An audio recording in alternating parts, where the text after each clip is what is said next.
تحفہ دینا۔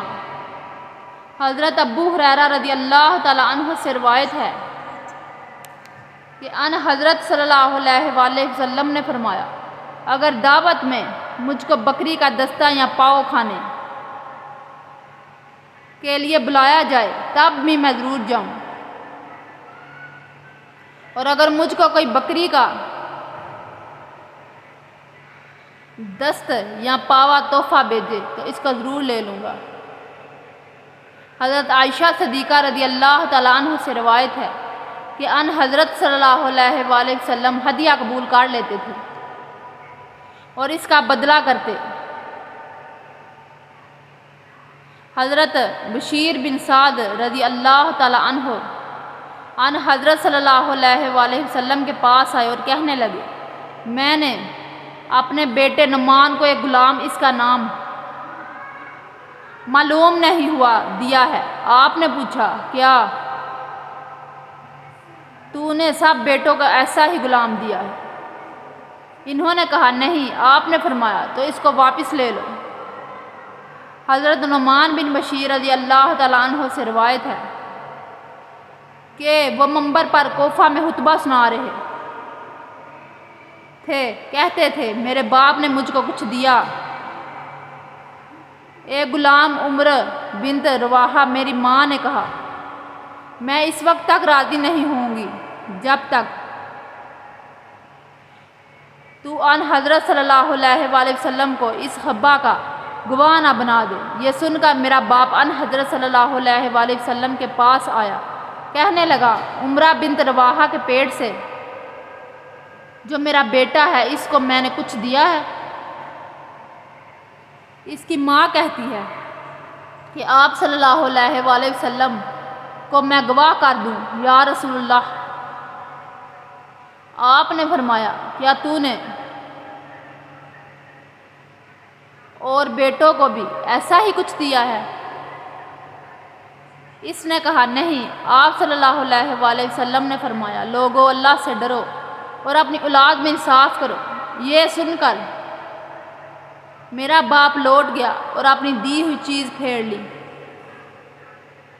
حضرت ابن عباس رضی اللہ تعالیٰ عنہ سے روایت ہے کہ ان حضرت صلی اللہ علیہ وآلہ وسلم نے فرمایا، خطبہ کر کے پھر رجوع کرنے والا کتے کی طرح ہے، جو کہہ کر پھر کھایا جاتا ہے۔ حضرت عائشہ رضی اللہ تعالیٰ عنہ سے روایت ہے کہ میں نے عرض کیا، یا رسول اللہ صلی اللہ علیہ وآلہ وسلم، میرے دو پڑوسی ہیں، میں کس کو پہلے حصہ بھیجوں؟ آپ نے فرمایا، جس کا دروازہ تجھ سے نزدیک ہو۔ حضرت ابو حمید سعدی رضی اللہ تعالیٰ عنہ سے روایت ہے کہ ان حضرت صلی اللہ علیہ وآلہ وسلم نے فرمایا، قبیلے کے ایک شخص کو، جس نے کو عبداللہ بن عطیہ کہتے تھے، زکوٰۃ تحصیل کرنے پر مأمور کیا۔ جب وہ لوٹ کر آیا تو کہنے لگا، یہ مال تو آپ کا ہے اور یہ مال مجھ کو تحفہ ملا ہے۔ آپ نے فرمایا، اپنے باوا یا میاں کے گھر بیٹھا رہتا، پھر دیکھتے کوئی اس کو تحفہ دیتا ہے۔ یہ نہیں، قسم اس خدا کی جس کے ہاتھ میں میری جان ہے، جو کوئی زکوٰۃ کے مال میں سے